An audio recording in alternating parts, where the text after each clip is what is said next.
Under strengthened market regulation, both yearly and monthly increases in home prices in 70 major cities slowing down.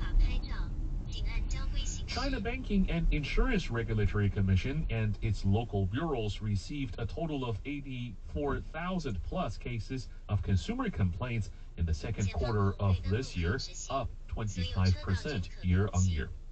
Complaint cases involve personal loan service, and it came in at over 23,000 items, up 52% year on year, and those involving wealth management products dropped 59% from a year ago.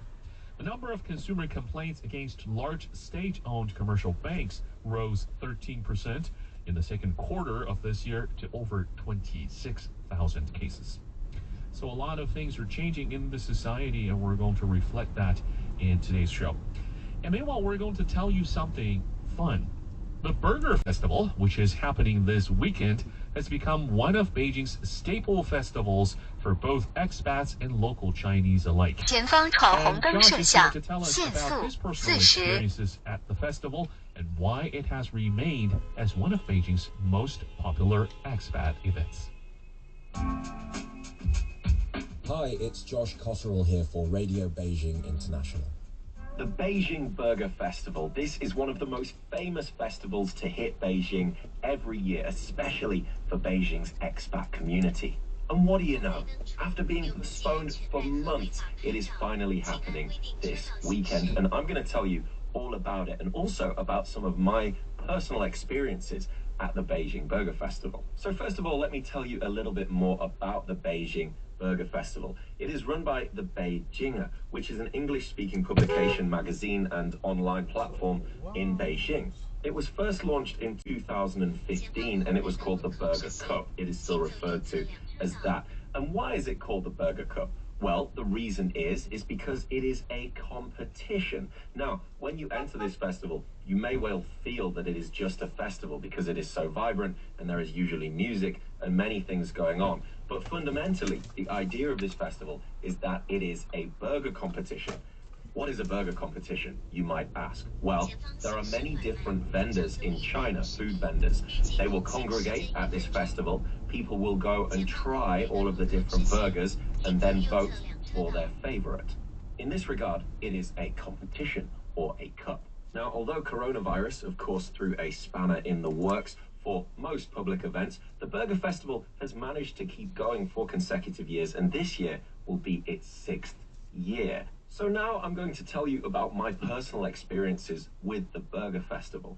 The festivities usually last 2 days, and it is a big burger and food binge along with a lot of music. One of the reasons that I was involved in the festival when I first arrived in China in 2018 was because I performed as a musician at the festival. I must admit that initially I did not expect that much, but that was because I just moved to Beijing. I'd never heard of the Beijinger. I'd never even heard of Galaxy Soho, which is where the festival was taking place that year.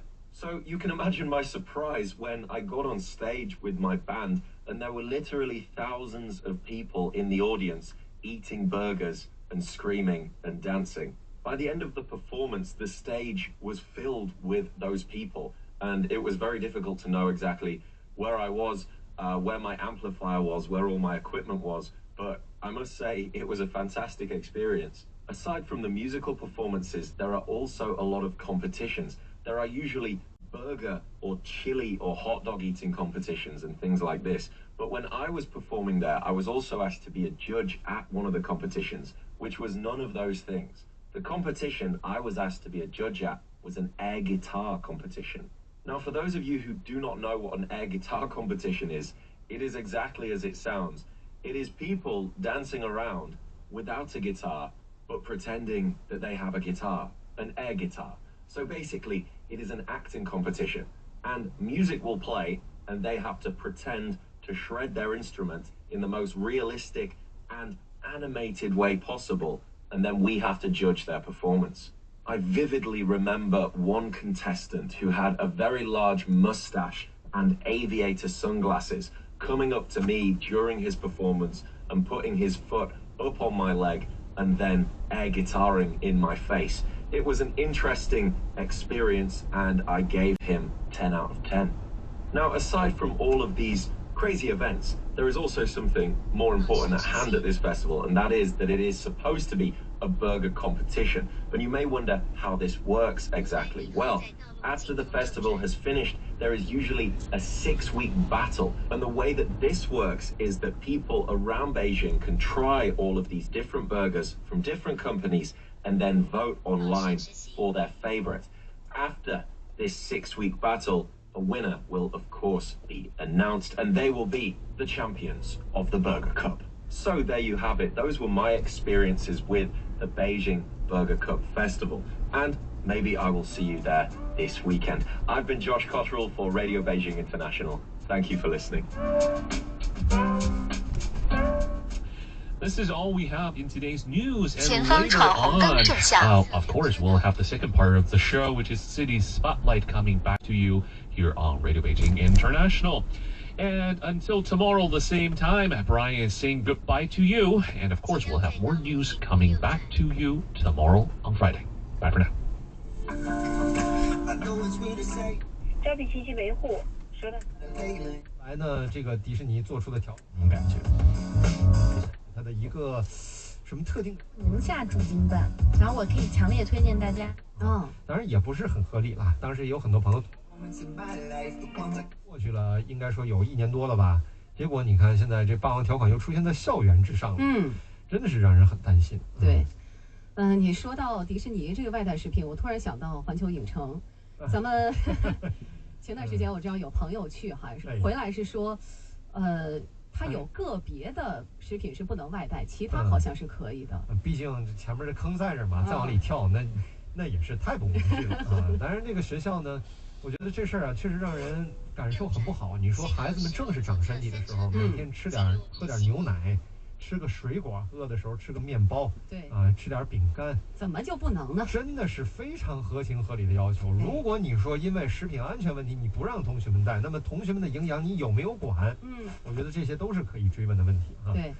那目前呢，学校的相关负责人也表示说，学校已就学生自带食品进校园的规定进行了调整和完善，同时将通过学生干部还有班主任向学生做好解释工作，避免再出现类似的情况。另外，学校也被当地的教科局给这个约谈了，对校长进行了约谈，并且责令他们进行整改啊。咱们来看一下相关的法律规定吧。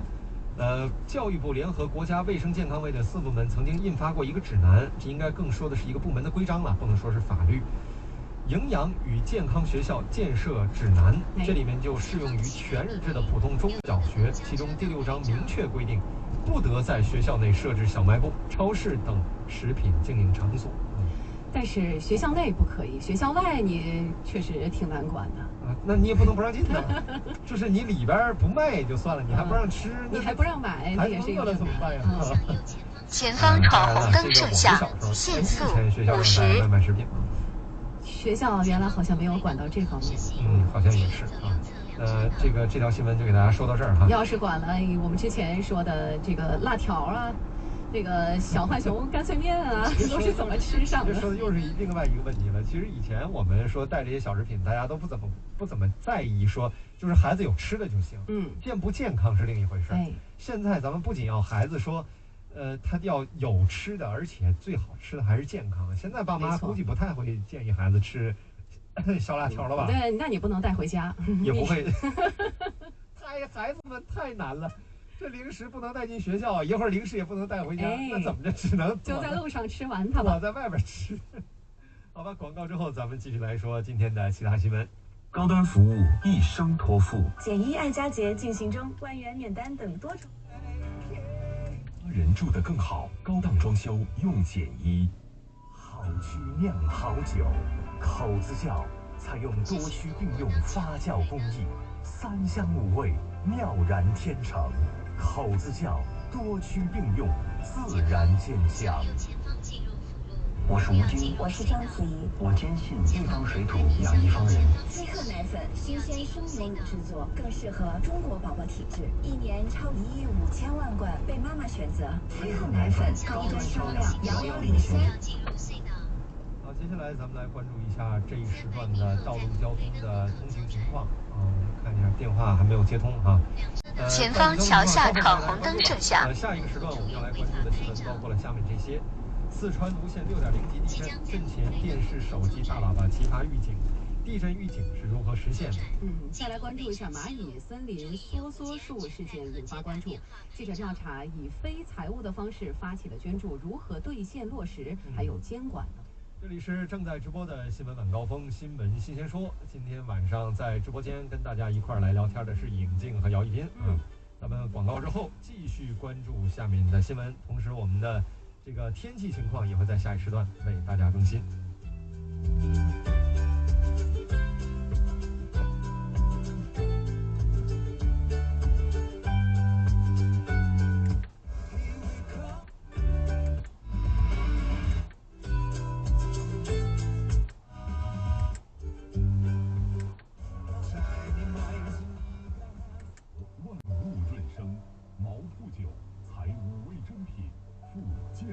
科技一口喝3香，更有草本香，和而不同，匠心毛铺。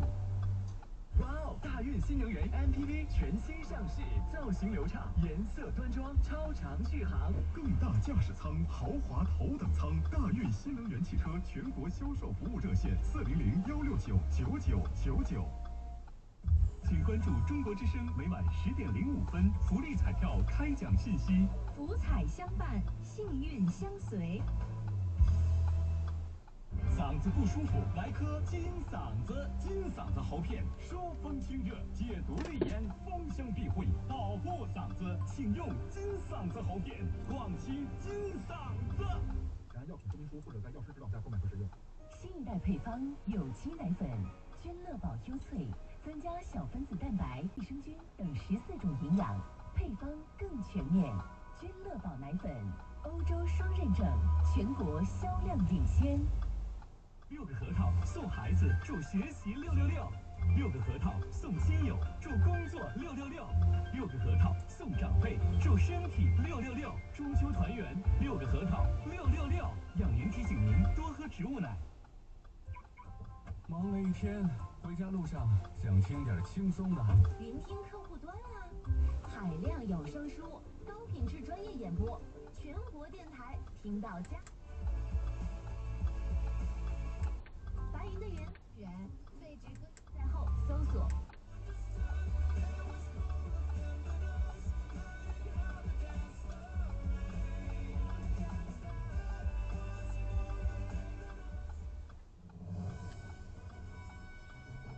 From Beijing to the world, this is Radio Beijing International 92.3 FM. 北京人民广播电台外语广播，调频92.3兆赫，知北京，听世界。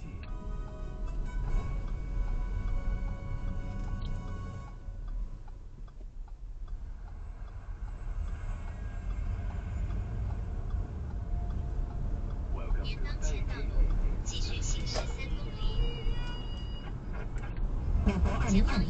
前方闯红灯摄像。仇恨犯罪同比增长6%，创2008年以来新高。发言人对此有何评论？赵立坚表示。有接打电话拍照。We are also available on am774.com and various radio apps.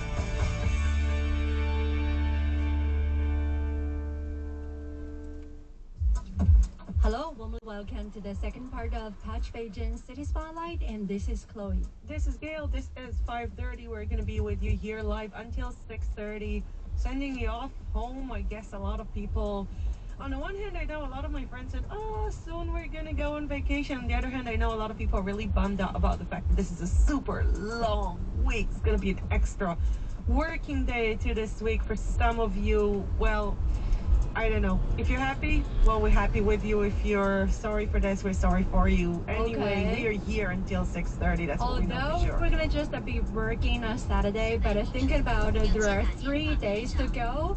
Being ahead, and that will give us a kind of like a motivation to work for one more day. And anyway, so what is your plan for the upcoming Mid-Autumn Festival? We hope you can just share it in our chat room with us. And it's very easy to reach us.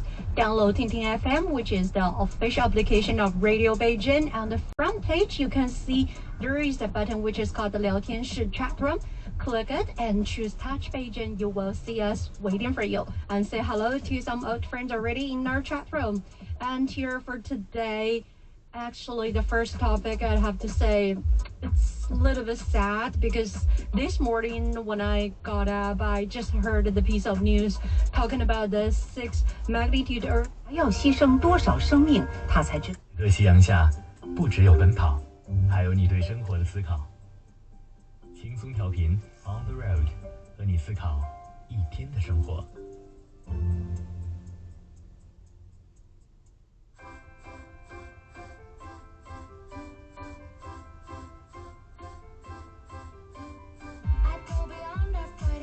四川省气象台天气预报情况，预计泸州江阳区、龙马潭区、纳溪区、合江县、泸县、自贡大安区、盐滩区、富顺县、内江市中区、东兴区、隆昌市、宜宾南溪区、江安县等13个县市区发生地质灾害的风险较高，黄色预警。美国布朗大学近日发布了一份题为《战争的利润：911事件后美国五角大楼开支激增的企业受益者》的研究报告。报告显示，自2001年美国发动全球反恐战争以来，美国国防开支总计超过14万亿美元，其中将近一半的支出流向了美国军工企业。以上就是这一时段的此时此刻。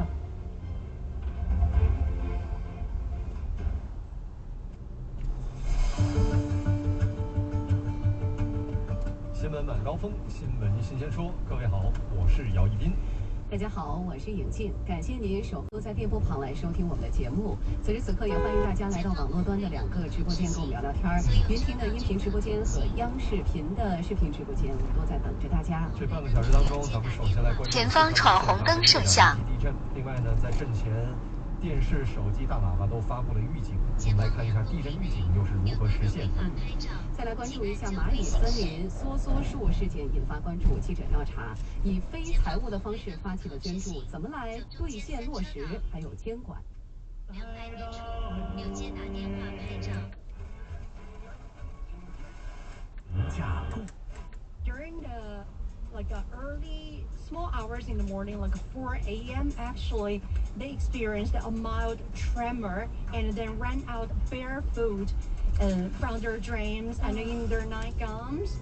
And after that, the tremors became really intense, and they can see some bricks fall from the walls, and they didn't bear to go in again. So far we can see actually there are collapsed walls and houses were seen on the way to the rain-battered town. At the same time, we can see electricity. Most of the houses in the town have been suspended, and the shelves of shops fell off in tremors. And also, you can see scattered the bricks on the street, and the residents were seen to clean. 那救援已经结束了，我们连线正在地震中心现场采访的总台记者刘涛。刘涛，你好。主持人好。刘涛，请帮我们介绍一下你今天采访观察到的相关情况，还有就是现在我们安置点的相关情况怎么样？好的，目前的这个救援的相关工作已经结束，转入现在的伤员的救治。Serious damages, and with affected people already reached up to 6,900 residents, and so far they had been relocated, and over 10,000 personnel had been shifted to temporary shelters as of early this morning. You just mentioned that it happened so early in the morning and people ran outside in their pajamas and barefoot, and there's something so terrifying about these things happening in the middle of the night. I remember when I was in school here in Beijing, I read a book about the Tangshan earthquake.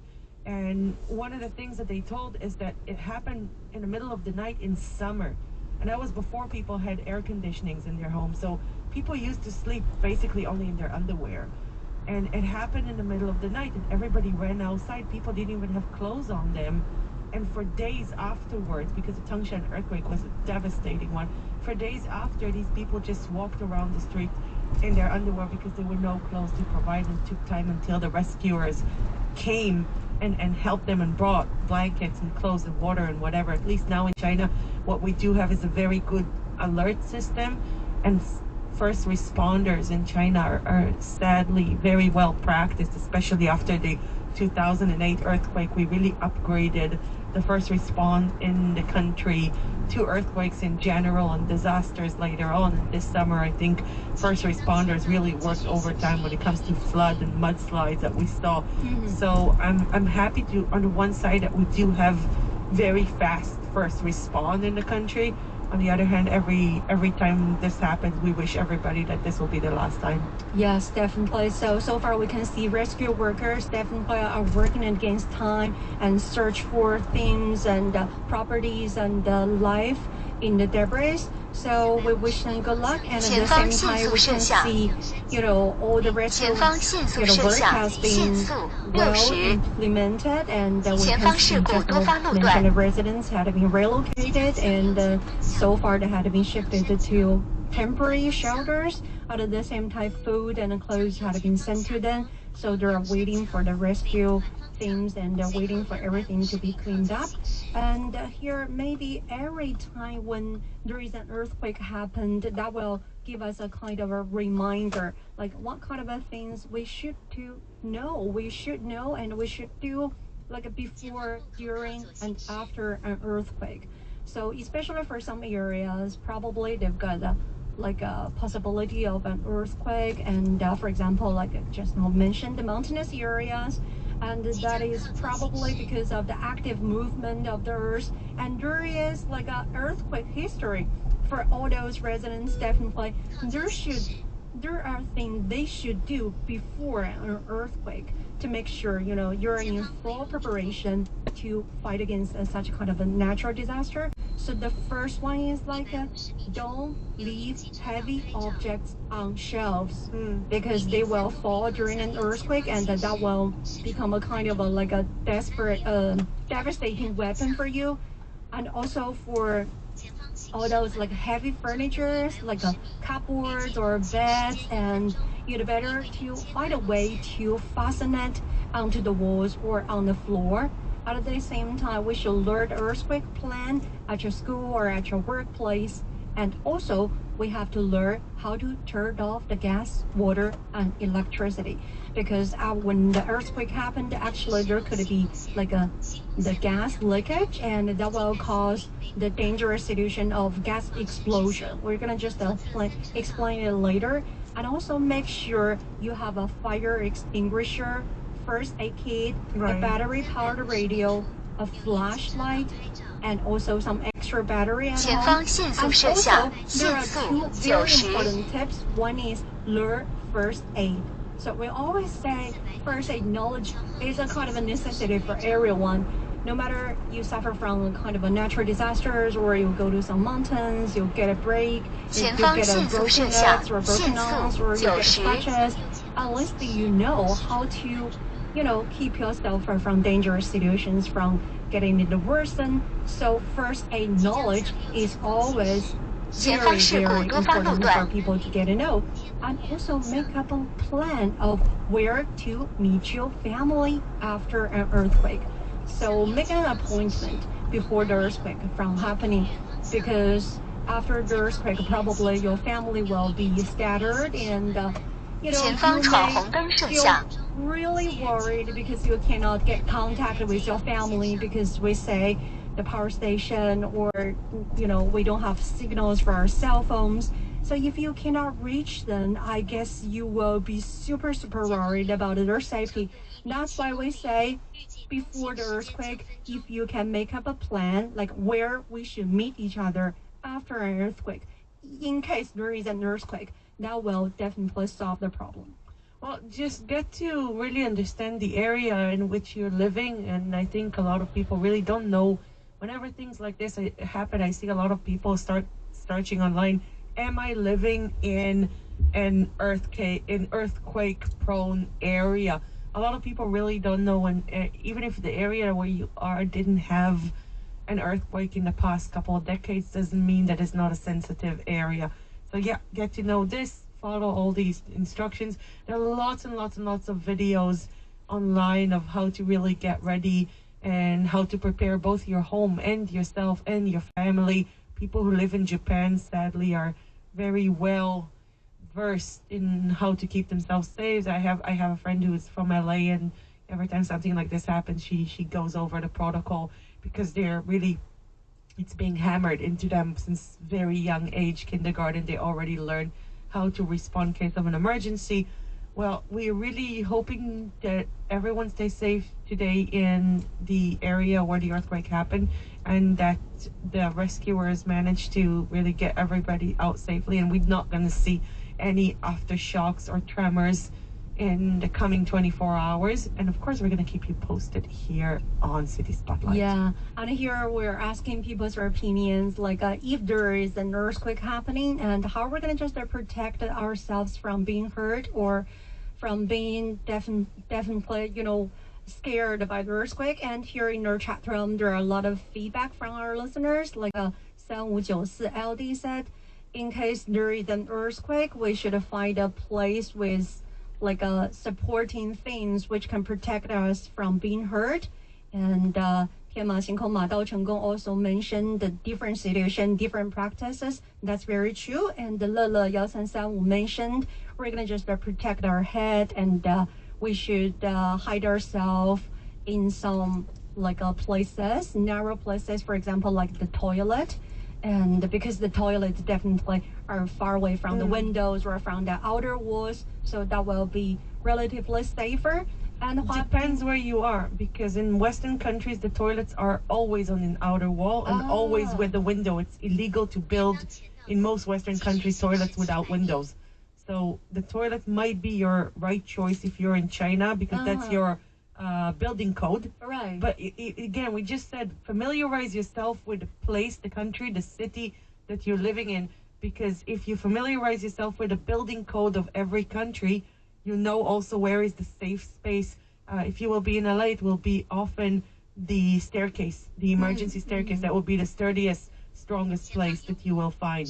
If you're in Israel, definitely do not go anywhere. If you're in Europe, don't go anywhere near a toilet or a bathroom. This is the outermost wall with the biggest window in the house, so stay away from that one. Okay, that's very true. That's why here in our chat room, and people say different situation, probably we're going to just have different solutions. And Huabin mentioned, if you cannot find a safe shelter, try to get some water and food. That's very true. And wait for the rescuers, or work at the first responder if you have been trained or in a good condition. Yes, if you can help others, definitely you should reach the helping hand. And Huabin also mentioned keep calm. If you are trapped, try to find out the situation around and check your body conditions to see whether you've got hurt or injuries, and save your energy and wait for the rescuing. And that's very true. And Godaya also mentioned hide yourself under the surface of some solid stuff. And 8216YG said, if you can run and get out of the house, you can get out of house. If you cannot do that, okay, you can just hide under the table. So here, actually, we've got a very specific professional tips for people they can do or they should do during the earthquake. So here we're going to just read some tips for that. And just now, definitely you already mentioned some very useful things. So here, and the first one is like stay calm. If you're indoors, stay indoor. If you're outside, stay outside. For example, if you are indoors, you can stand against a wall near the center of the building. The center of the building is very important because just now we mentioned windows or outer walls, they were collapsed easily, but the center of the building is always the solidest part. So stand against the wall near the center of the building, or stand in the doorway, or crawl under the heavy furniture, such as just now you mentioned the desk or the table. At the same time, you should get away from the windows and outside doors. Well, we do know definitely that there are fires that are being induced often after earthquakes. Chloe just mentioned gas leaks and things that are exposed often start fires. We also recommend that you have next to you, and I think this is a show that we talked about right after the 2008 Wenchuan earthquake, things that should be in your bedroom when you go to sleep. And it's every time and everywhere, no matter if it's an earthquake or a fire or any other thing. Have a flashlight, not the one that is chargeable, not the one that needs electricity, but one that is operating, either manually operated, that you spin it or you press it and then it works, or something that is battery operated, and then of course make sure that it always has full charged batteries around it. Make sure that there's always drinking water in your bedroom and in children's bedroom. So bottles of water when you go to sleep near your bed. A lot of times people are being buried under the rubble and they're alive, they're fine. But because it takes 2 or 3 days to get to them, they die of dehydration.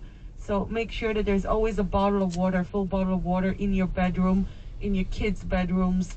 Make sure that, of course, you refresh them and you change this bottle of water once in a while. Make sure that there is always something like some of my friends who live in LA say that they have a whistle.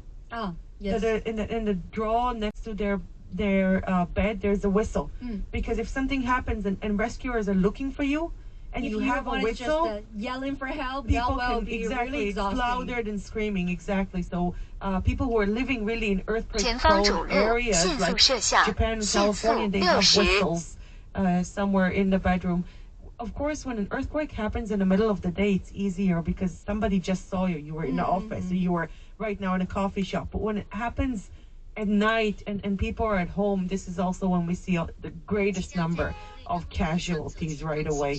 Yeah, that's very true. So just now we mentioned there are things we can do during the earthquake. So we mentioned if you are indoors, find a safe place. If you are outdoors, stay in an open place. Get away from all those power lines or anything that might fall. For example, get away from the high-rise buildings. At the same time, we also mentioned just now, Rosa mentioned the gas explosion, which is very dangerous. So do not use matches, candles, or any flame because broken gas line and a fire definitely will cause big trouble for us.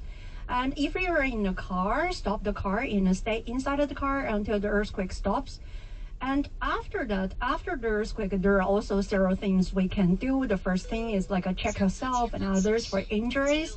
And yes, as you have mentioned in our chapter, provide first aid if you know how to do for anyone who needs the help. At the same time, turn down the radio because radio is always the way for us to get to know the information from outside world, and also the rescue information going to be sent back from the radio. Correct. Have a radio in your emergency kit, the one that you keep, again, wherever it is at your safe spaces. Always have a radio. Have one of those radios that does not rely, again, on electricity, something that is battery operated. Your phone may not necessarily work because of signal blockage, but radios, and what we call transistor radios, they always work even in case where phone signal is lost. Yes, that's very true. So, and also be careful to get away from beaches because, for Beijing, inland cities, we don't have the problem, but for all those coastal cities, because tsunami is a kind of a secondary natural disaster that will be triggered by the earthquake.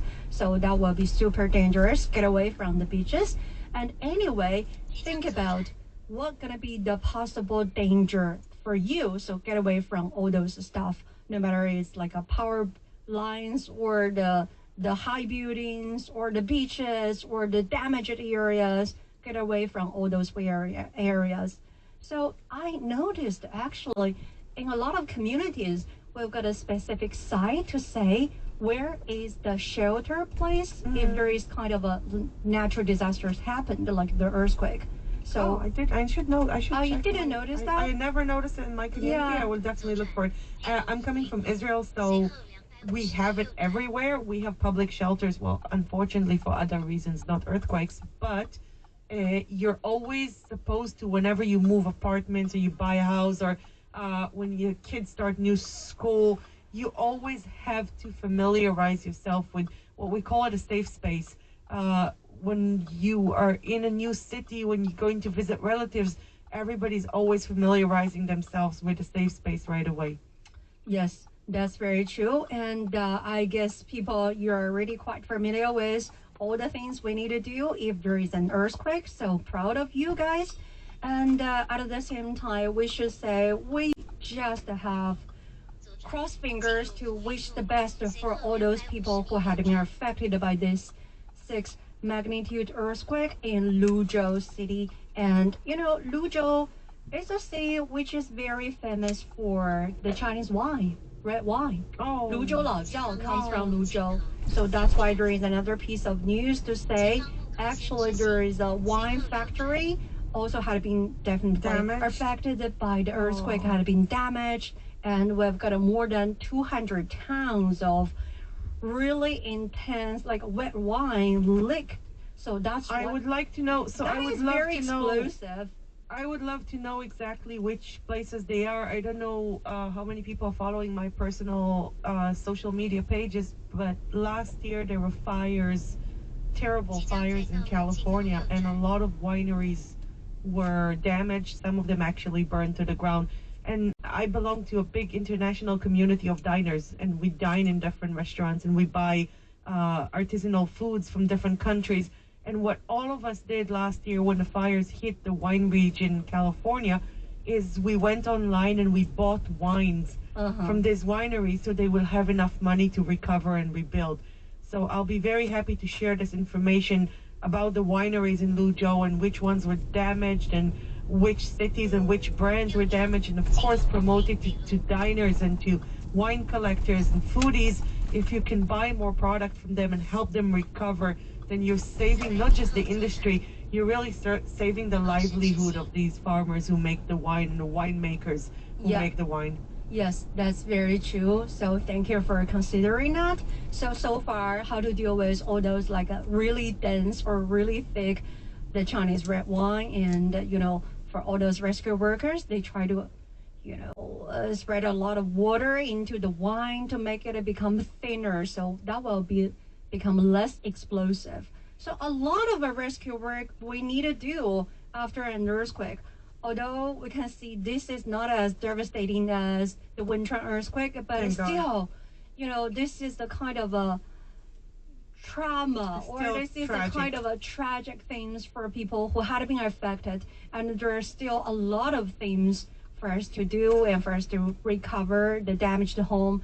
So we hopefully we're gonna just keep you posted about the earthquake rescue work, and at the same time, if we can do something probably in the later, and we can show our love and support. So here we're gonna just take a music break, and here after that we will move on to the next topic, because more than 1 month ago we're talking about, you know, the Chinese education government they want to reduce the heavy burden for all those primary school students or middle school students. They say like less homework and more leisure time after school, you know, interest groups. So after 1.5 months, how about all those stuff going on? So did all those students really enjoying such kind of a changes? How about the teachers? What really changed? Yeah, have they already adapted to the new situations? So we're gonna just figure it out after the song, and also please stay with us. And here in our chat room, don't go away. We will come back after this. So here, the song I specifically chose this song, which is called Fight Song. So by listening to this song, I always feel very empowered, and you can feel there is like a much power and a lot of energy in this song. So here, this is the time for us to fight against the disaster and get a lot of power from ourselves. 延安条件艰苦，郑玉成只能靠哼唱着来谱曲。郑玉成，他就不是敲桌子，就是敲石头，就是上山了。延安有的是山，他们住在窑洞里，爬上去他就得哼的，对，高一声低。在八路军大合唱中。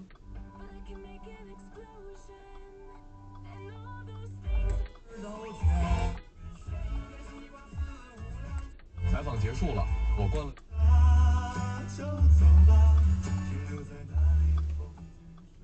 好了，下午好好的和你讲讲那些原来的故事。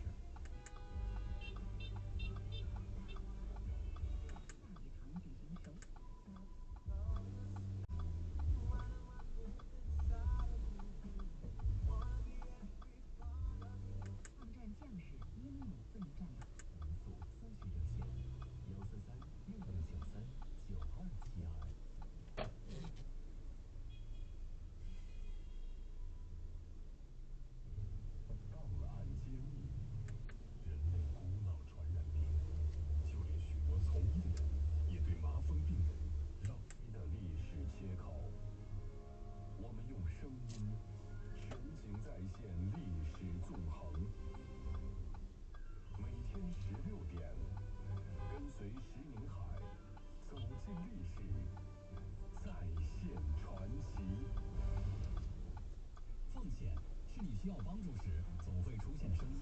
您呐，到对面再坐3站地，地铁站东北口出来就到了。奉献是关键时刻总能看见的忙碌身影。大家都遵守防疫规定啊，咱们保持1米距离，然后打开健康宝，咱们扫码通过。奉献是生活在你身边，熟悉却叫不出的名字。王阿姨，您还认识我吗？我是社区志愿服务的小刘啊，来看看您。奉献是每个志愿服务者的名片。我承诺尽己所能，不计报酬，帮助他人，服务社会。有困难找志愿者，有时间做志愿者。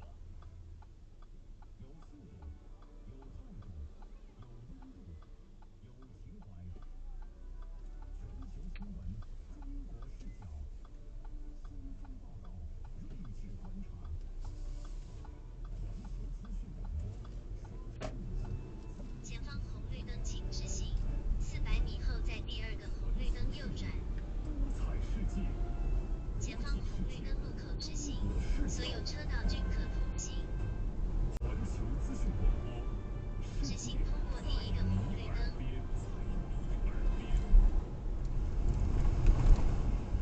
请走右侧车道，前方在红绿灯路口右转，进入主路。请走右侧车道，即将在红绿灯路口右转。正向斯堪的纳维亚半岛迁徙的灰雁。右转，进入主路。这是非洲大草原上正在捕猎的一只母狮。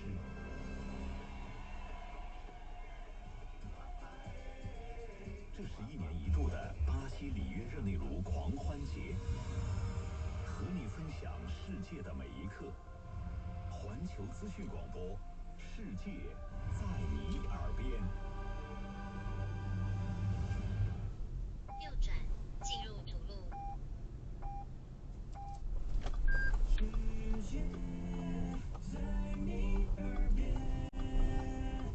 现在是北京时间，继续行驶2.2公里。中央广播电视总台环球资讯广播。前方900米内有多个公交车道拍照。前方闯红灯摄像。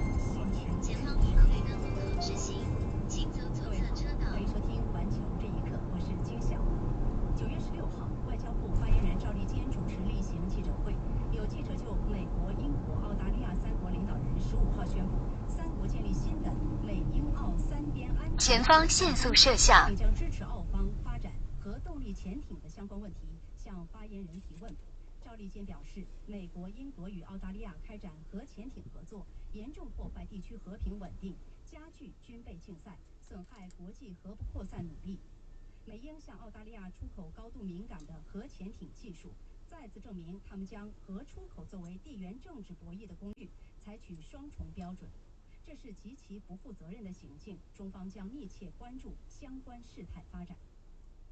针对此前在阿富汗当地社交媒体上不断出现临时政府代理副总理巴拉达尔因塔利班内部分歧受伤或被杀的传言，当地时间15号，阿富汗塔利班驻卡塔尔首都多哈政治办事处发言人穆罕默德纳伊姆在其社交账号发布了2段巴拉达尔接受阿富汗国家电视台采访的视频。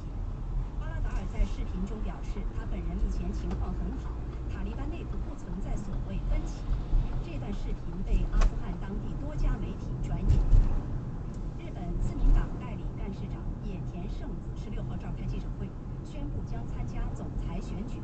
据日本电视台消息，目前确定参加自民党总裁选举的人士有野田圣子、行政改革担当大臣河野太郎、前政调会长岸田文雄、前总务大臣高市早苗。总裁候选人竞争趋于激烈。当地时间16号，俄罗斯总统新闻秘书佩斯科夫表示，俄罗斯总统普京将继续自我隔离至少1周。佩斯科夫透露，普京身边出现了多名新冠肺炎确诊患者，他们主要是负责总统日常起居和安全的人员。佩斯科夫强调，克里姆林宫方面不会因为此次事件而怀疑俄罗斯新冠疫苗的有效性。为防控新冠病毒传播，老挝政府15号晚宣布再次延长疫情防控期15天至9月30号。好，以上就是这一时段的环球这一刻，感谢收听，再会。Pilot cities to implement the guidelines, and there are several regulations definitely. And one is just that we mentioned about the homework. So for the first and the second grades of primary schools, they shouldn't arrange any homework for the students, and for the grades above, and the students should be able to finish their homework within 60 minutes. And also the second very important part about this new policy is after school service. So just now you mentioned, because after schools probably some parents will send their kids to some training institutions, and now the school is going to just provide such kind of a after class services. Actually, there are two contents are included into the design. The first one is the schools should provide some physical exercise or PE courses for all those students after the curricular, so they have to make sure the students can build up their bodies for 1 hour after school. And also for second part is like the school should provide a lot of interesting groups or the things that will be really, how to say, able to develop their characteristics or future potentials or qualities for all those students. For example, like art classes, the drama classes, or paper cutting, cultural intangible, heritage courses, anything that will make the students definitely develop their hobbies or interests. So for all those like after school services for schools definitely is a kind of a heavy burden. So after 1.5 months, we can see all those teachers definitely suffer from quite a lot from the high pressure, because according to some cases, the teachers say sometimes they have to work for more than 10 hours because we know the school time started really early in the morning, and after the whole day, after school, they still have to provide all kind of services like two more hours in school. And have they increased the teachers' salaries? Are their salaries increasing as a result of I don't know about the salary, but according to the teachers, and they say probably, just because the new policy just came into being, and we say if we can incorporate a lot of the social resources about the education, like all kind of interesting stuff, like quality teachers outside of the campus, bring them to the campus to give the classes to students, definitely that will be really cool. For example, like invite some calligraphy masters to teach the children how to do the handwriting, musicians, artists, theater troops. I want to say that I'm sure, and this is a very important thing that I think we must emphasize in today's report. We are only 2 weeks into the new policy. And everything that is new, and every new legislation, every new rule, it takes time for the system to adjust and also for people to adjust. So whatever it is that's happening right now, it's a first phase. It's going to, of course, keep being tweaked and improved all the time. Yeah. And we are learning. That's another thing that in my report of Beijing updates in the past about the Chinese legislative system, one of the things that I express is that in China, there is something like we call a tryout period for new laws. This is the time when the government is collecting and gathering information. scientific information like research, but also public feedback. And if things need to be adjusted into the new regulations, they will be adjusted. We did see, however, a lot of teachers losing their jobs, those from those private training institutes. Maybe within a few months, maybe by the end of this school year, we're going to see these people getting jobs in proper schools as these after-school classes supervisors. For example, we did report when we report about new policy that one of the things that will be done in the after-school is kids who do have homework, they can do it in the school. Yes.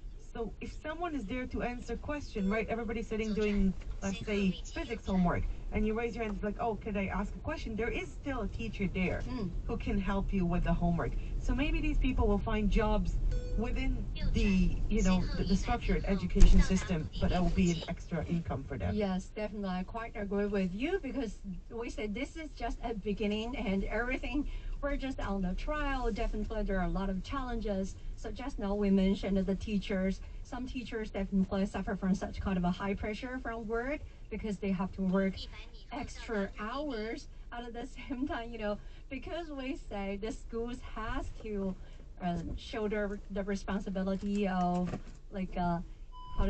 make good use of the time after school for all those kids. They have to figure out what kind of interesting things will attract the kids' attention and get them have a kind of a chance to well develop their characters and hobbies. So sometimes the teachers, for example, there are science teachers, but they've got a hobby of a hip hop dance, and they are required to teach hip hop dance after school. That's great, I think. I think it's also a chance for the teachers to show what else they're good at. Yes, another personality. Yeah. But the teacher said, if I've got some hobbies, definitely I'm really love to show my glamorous a side of my characteristics. But if I don't have such kind of skills, we shouldn't do that. I agree. We shouldn't force people to teach things that they themselves are not confident about. However, we do want to say this, and I answered this on my personal social media a while ago to people who asked, and maybe we should say this on the show. In China, what is happening right now, especially if we have foreign listeners who don't really understand what happened. So all of these classes that were really pushing people to be not just overachievers, but just generally insane, to be honest, are unnecessary, and they were canceled. But after school training in China is not dead. There are lots of things that kids can do after school in China. There's still sports classes. People can go learn basketball and hockey and skiing and skating, and there are music classes, and there are art classes, and there are theater classes, and there's xiangsheng, the Chinese crosstalk, which is a form of comedy performance